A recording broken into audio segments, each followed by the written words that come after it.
Bonjour mes chers amis, nous sommes bien sur la chaîne de télévision vidéo La Voix de la Vérité de D. Ahmed Ben Fissa.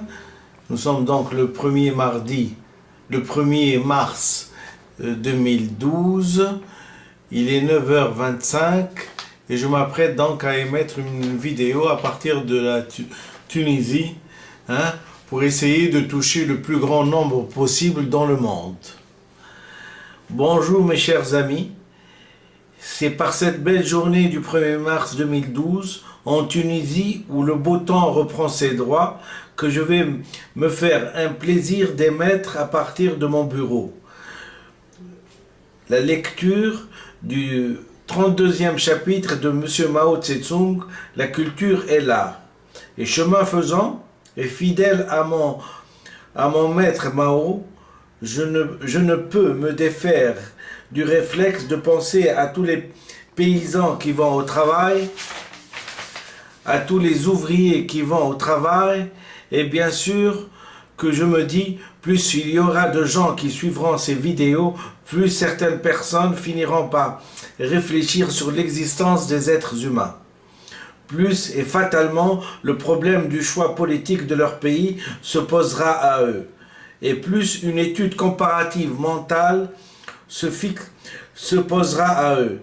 Il est bien entendu que ceux qui profiteront le plus, c'est ceux qui voyagent. Le temps mort du trajet,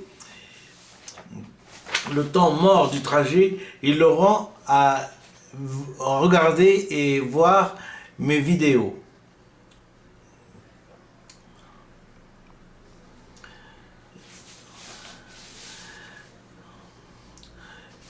Et à partir du moment où ils réfléchiront, et si le choix s'impose, et si c'est un réflexe décisionnel s'impose, ils n'auront plus qu'à rendre hommage à M. Mao Tse-tung, et donc à cette chaîne, et en plus, cette chaîne qui se fait la cause de la voix du peuple, et qui montre que l'option marxiste-léniniste de la vie, l'option antimatérialiste de l'avenir, est une bonne chose et un joli choix. J'ai tenu à rédiger ces quelques mots pour vous inviter à atteindre la substantifique moelle de Montaigne. Ces quelques vidéos vous aideront à bien réfléchir à ça. Vive la République populaire de Chine, vive son humanisme, vive son côté non belliqueux, vive son abord unique avec la Russie de tout ce qui est humain. Connaître ses vrais amis et ses vrais ennemis est aussi un principe maoïste qu'il faut respecter. Vive la révolution tranquille internationale. Et bien sûr, qui suivra vive ثورة الشعب التونسي للاحترام للمعطى والمكتسب. Je vous remercie infiniment et j'attaque tout de suite donc le chapitre de M. Mao Tse-tung.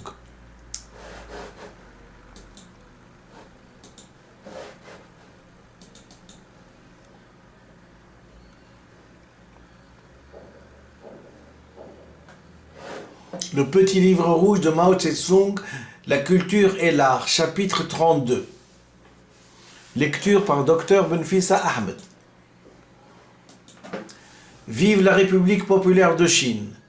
La culture et l'art. Dans le monde aujourd'hui, toute culture, toute littérature et tout art appartient à une classe déterminée et relève d'une ligne politique définie. Il n'existe pas dans la réalité l'art pour l'art, l'art au-dessus des classes, ni l'art qui se développe en dehors de la politique ou indépendamment d'elle. La littérature et l'art prolétarien font partie de l'ensemble de la cause révolutionnaire du prolétariat. Ils sont, comme disait Lénine, une petite roue et un petit vis du mécanisme général de la révolution.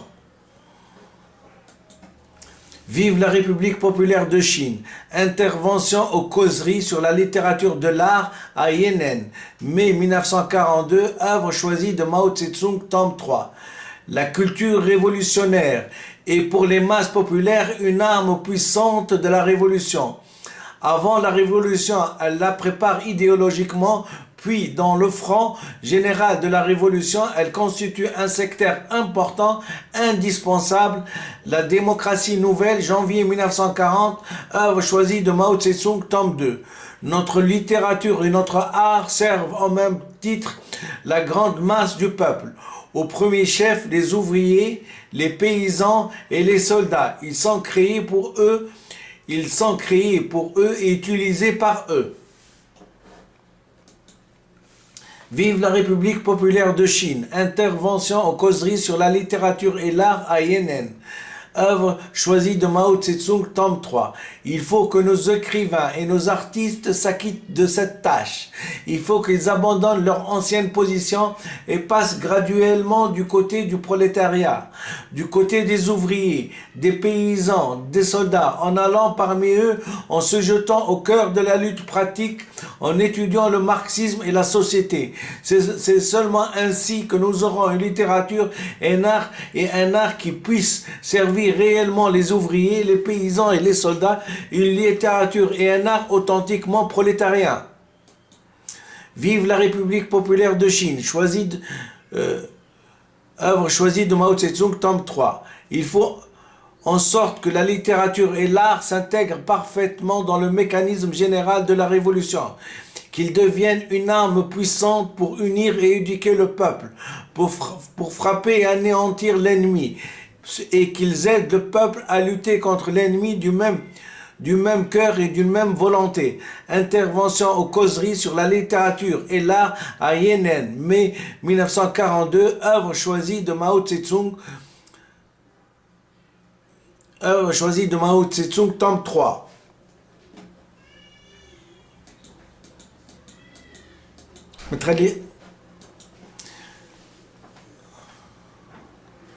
Il faut que nos écrivains et nos artistes s'acquittent de cette tâche. Il faut qu'ils abandonnent leurs anciennes positions et passent graduellement du côté du prolétariat, du côté des ouvriers, des paysans et des soldats, en allant parmi eux, en se jetant au cœur de la lutte pratique, en étudiant le marxisme et la société. C'est seulement ainsi que nous aurons une littérature et un art qui puissent servir réellement les ouvriers, les paysans et les soldats, une littérature et un art authentiquement prolétariens. Vive la République populaire de Chine. La critique littéraire et artistique comporte deux critiques. La critique littéraire et artistique comporte deux critiques. L'un politique, l'autre artistique. Et ces deux critères politiques et artistiques, quel rapport présentent-elles entre eux? Il est impossible de mettre le signe égal entre la politique et l'art. De même qu'entre une conception générale du monde et les méthodes de la création et de la critique artistique. Nous nions l'existence non seulement d'un critère politique abstrait et immuable, mais aussi un critère artistique abstrait et immuable. Chaque classe, dans chaque société, possède un critère propre, aussi bien politique qu'artistique. N'importe quelle classe, dans n'importe quelle société de classe,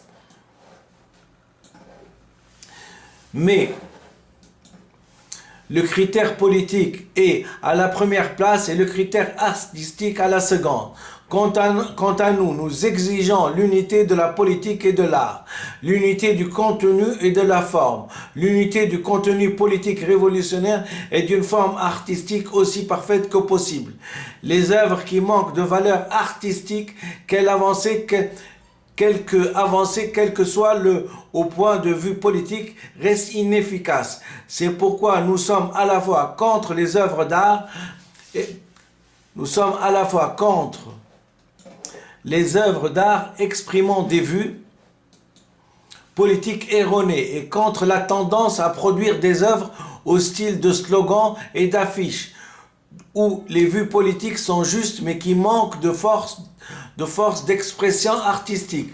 Nous devons en littérature et en art mener la lutte sur deux fronts.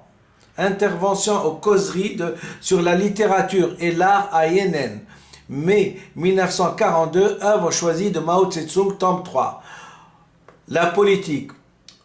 Que sans fleurs s'épanouissent, que sans écoles rivalisent, vise à stimuler le développement de l'art et le progrès de la science, ainsi que l'épanouissement de la culture socialiste dans notre pays.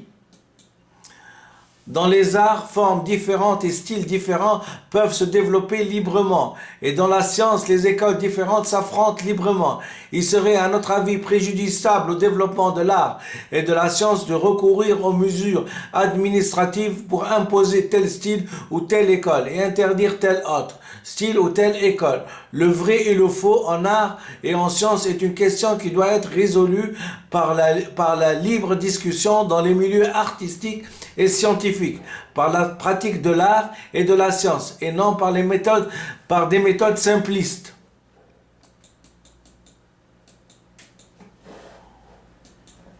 Vive la République populaire de Chine, de la juste solution des contradictions au sein du peuple. 27 février 1957. Une armée sans culture est une armée ignorante, et une armée ignorante ne peut vaincre l'ennemi. Les Francs unis dans le travail culturel. 30 octobre 1944, œuvre choisie de Mao Tse-tung, tome 3. Je vous remercie infiniment. J'espère que mon introduction vous a plu. Les quelques petits mots que j'ai rédigés, lecture plus ou moins hésitante, mais j'espère que cette fois-ci elle a été moins hésitante que les autres fois, étant donné que je tiens à respecter l'art, puisque j'ai une fibre artistique et que à mes heures perdues, je peins quelques tableaux. Et un jour viendra probablement où vous les montrerai. À bientôt, bonne journée, soyez consciencieux dans votre travail, hein? C'est pour l'humanité, pour le progrès de l'humanité, et à bientôt, bonne journée.